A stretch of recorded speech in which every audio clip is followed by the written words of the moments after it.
waxaan idin leeyahay walaalayaalow waa naga garad badantiin waana naga caqli badantiin laakiin waxaan u malaynaa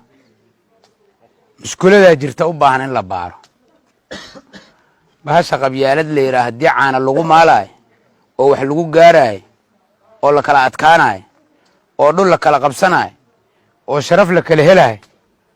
waa soo aragteen nooma dhinna nabadda ma tijaabin karnaa waa naqaanaa ragga ama lugaha go'an ama gacmaha go'an ama madaxu maqan yahay dagaalada qabiilka ku dhaawacmay dhulalka aan jooga waa la wada yaqaanaa rag nabadda u gacmo go'an ma heli karnaa oo u luga go'a kuwa ilaahay uga fogaaday oo aan ogahay inaan niyadda ku wada haysaan isleedin hebel ninka leeraa meeshuu ku dhintay xumeeda meeshuu ku dhintay aad qalbiga ka wada ogtihiin oo afka laga sheegi karin ma ku bedeli karnaa kuwa aan dhahno hebel ninka leeraa meeshuu ku dhintay wanaagsaneeda oo fiicneeda ma ku bedeli karnaa waxaan ogahay intiin halkaan fadhisa oo qabiilada ka socda mid kastoo idin kamid ah waa dhibane gurigiisa tacsiya ka jirto si dadban iyo si toosan labadaba ninkii ka dhintay nin maanta dhihi kara jihaad uu ku dhinto janno jira ninkii uu raganimo iska dayayo oo rabo inuu warkiis iska leexiyo waa dhihi kara ama rabo inuu wiilal kale ku qaldo kuwa kale rabo inuu qaldasay biri dagaalka u galay ka soo ninkaas rag dhalay ayuu ahaa reerku u dhintay guriga reerku u dhis ninkii waa dhintay guriga reerku u dhisay biilkii ilmihiisa reerku u qoray masaajidkii u sadaqeeyeen sharaftii amaantii uu yeeshay walaalayaal waxaan ku noolnahay camal shaydaan oo been lagu qurxiyay waa quracdaas maran oo wax joogala iyo wax daaqa iyo wax dega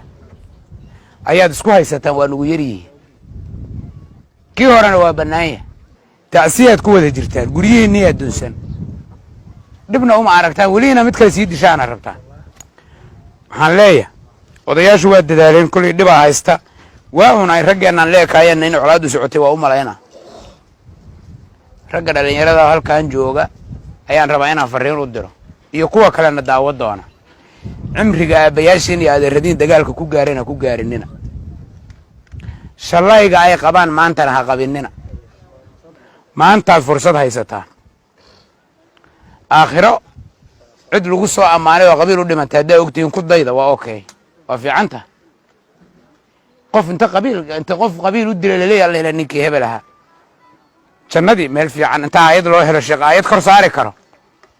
waa fiican tahay wada hawsha niman guriga ku helay oo ku tacbaday oo ku xoolaystay oo ilmahoodii wax ku barteen haddaa aragteen wada hadday beddelkeeda tooy qoomama tahay oo hooyadii wiilkeeda dhintay ooynayso oo adiga walaalkaa waaye ooynaysid oo midka cuuriyaankaa shallaysan yahay maxaa jidkan ugu socotaa waxaan rabnaa bini aadam noolaan nahay caqliga iyo dareenku inuu na hogaamiyo ummadda ilaahay wuxuu garashada u siiyey inay go'aan ku gaarto waxaan aaminsanahay marka qabiilinta isku yimaado uu ku tashado aan reer hebel ku duulno waxay ku ballameen aan caqliga iska qaadno aan been isku sheegnay ku heshiiye walaalayaalow caadifadda waa fahmaynaa hal maalin ma baxayso beenta waa fahmaynaa hal maalin ma baxayso shaydaanka laftigiisu markuu kugu bato oo guri kaa dhisto ilaahay waa dhici kartaa inuu iimaanka hal mar kuu soo dejiyo laakiin tartiibay u badan tahay bal horta meeshii aan galabta geedka arintaanan imaan joogna meel ka duwan annagoo joogna caawa meeshaan aan ka tagno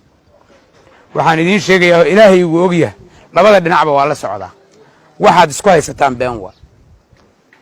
waa propagando